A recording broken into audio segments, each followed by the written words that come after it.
Do you see what I see? Jangan lupa untuk subscribe, share, dan nyalakan lonceng notifikasinya sebagai bentuk dukungan kamu. Do you see what I see? Yakin nggak mau dapetin t-shirt spesial kontributor keren ini? Selain cerita kamu bisa didengarkan oleh jutaan telinga, kamu juga bisa dapetin t-shirt keren ini hanya dengan mengirimkan cerita pengalaman horor kamu ke email podcast.ceritahoror@gmail.com. Kami tunggu.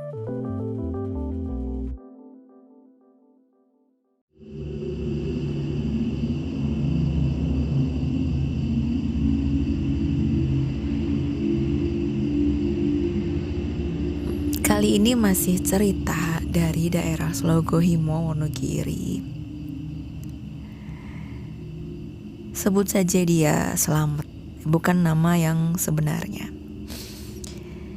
Jadi waktu itu maghrib-maghrib si Slamet ini lagi suntuk banget di rumah. Dia lagi ada masalah dengan keluarga. Ya biasalah ya di keluarga, karena kadang juga ada ribut-ributnya. Nah kali itu dia ngerasa bener-bener kesel banget lah, suntuk banget. Akhirnya dia keluar rumah, berkendara menggunakan motor, mengarah ke timur, melewati sebuah kampung, kemudian melewati sebuah jalan yang mana itu adalah perbatasan antara satu desa ke desa yang lain.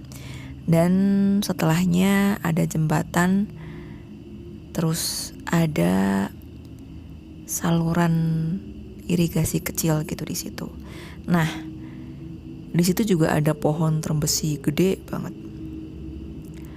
Setelahnya baru ada rumah. Nah, setelah rumah itu baru deh dia bisa ketemu sama jalan beraspal arah utara ke selatan. Jadi ceritanya, ketika si Slamet itu sampai di kisaran atau sekitar pohon trembesi, lebih tepatnya di bawah pohon trembesi itu, tiba-tiba di sampingnya si Slamet itu ada gumpalan dedaunan kering yang bergulung segede drum minyak. Tahu kan drum minyak? Nah, jadi gumpalan daun-daun kering itu kayak daun-daun kering berbentuk gulungan yang segede drum minyak. Bisa dibayangin kan? Nah, gumpalan daun-daun kering itu berjalan, jadi kayak sejajar dengan si Slamet ini. Jadi mereka kayak berjalan beriringan. Lalu Slamet ngerasa ngeri kan ya, ini apa? Ada daun-daun kering yang membentuk derminya dan bergulung-gulung, berjalan sejajar dengan dia, beriringan dengan dia. Ini apa? Serem banget. Lalu karena panik ya sudah, akhirnya dia ngebut. Tapi gulungan daun kering itu nggak berhenti di situ. Dia kejar si Slamet. Slamet ngebut, dia ikut ngebut. Sampai akhirnya si Slamet itu belok ke jalan yang aspal tadi. Dan gumpalan daun kering itu masih tetap mengejar. Kira-kira sampai jarak 500-an meter. Slamet panik. Dia semakin melaju kencang ke arah utara, ngebut semampunya, sekenceng-kenceng yang ia mampu. Kira-kira jarak 500-an meter itu ada tugu perbatasan desa lain.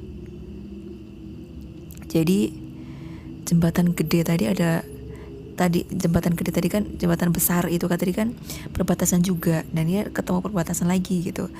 Terus tugu itu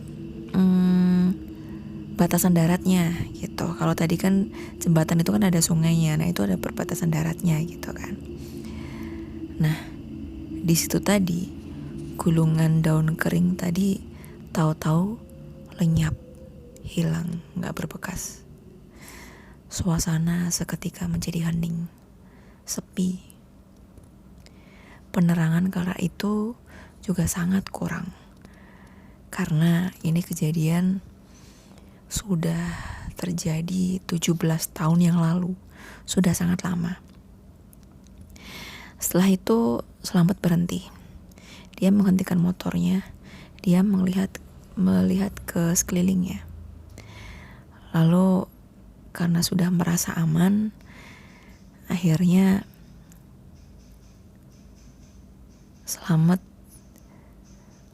berniat untuk kembali pulang.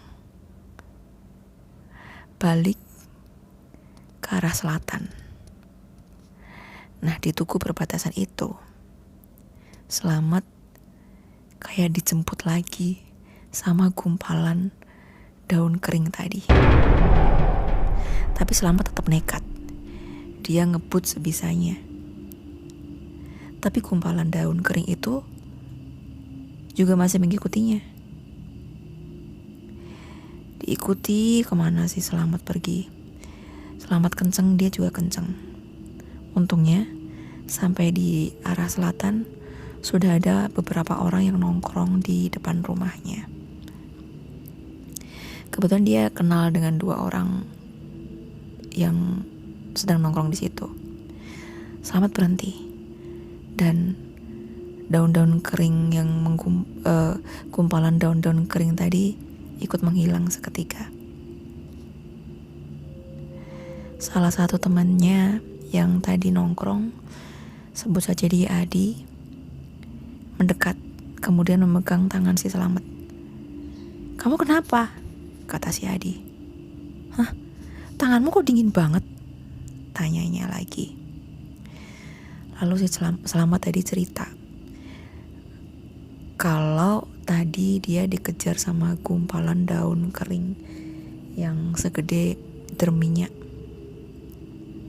Dan akhirnya Selamat minta tolong kepada teman-temannya untuk diantar pulang ke rumah.